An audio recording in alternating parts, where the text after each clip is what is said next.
taranja basketball mbola taranja iraisana ihany tsika aloha hatreto dia mitohy ny fedinina ny tompon-daka ny section Antananarivo renivohitra eo amin'ny taranja basketball ho an'ny latsaky ny 20 taona ka dia tsara toerana aloha ny asa sy ny stade olympique de Lemirna taoriny ny andro fahenina.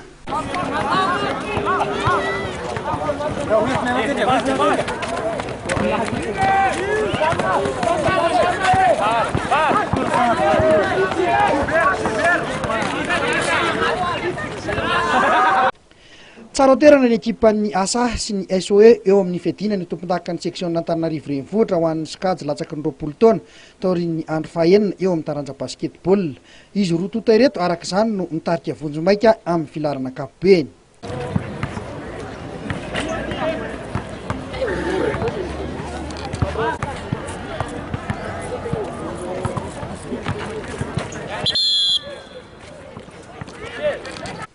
Malasabotsy ary dia nirotota ny asa sy ny SOE zany no nikatroka tetsy amin'ny kianja ivelan'ny Mahamasina lalao izay isan'ny nandrasan'ny mpakafy ny taranja basketball difiaonan'ny rotota ity.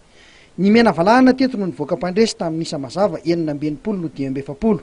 Raha ny endry taloha tamin'ny ankapobeny dia nanatombo ny mena valahana teo amin'ny fahaiza miaraka.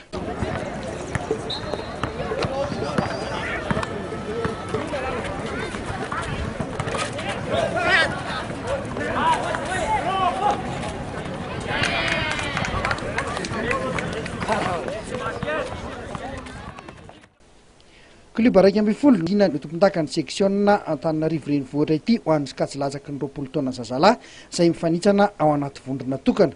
Mihaona avokoa arak'izany ireo kluba rehetra mpandray anjara mandritra ny fifanitsanana. Toy izao ary ny filarana vonjomaika taorin'ny andro fahenina.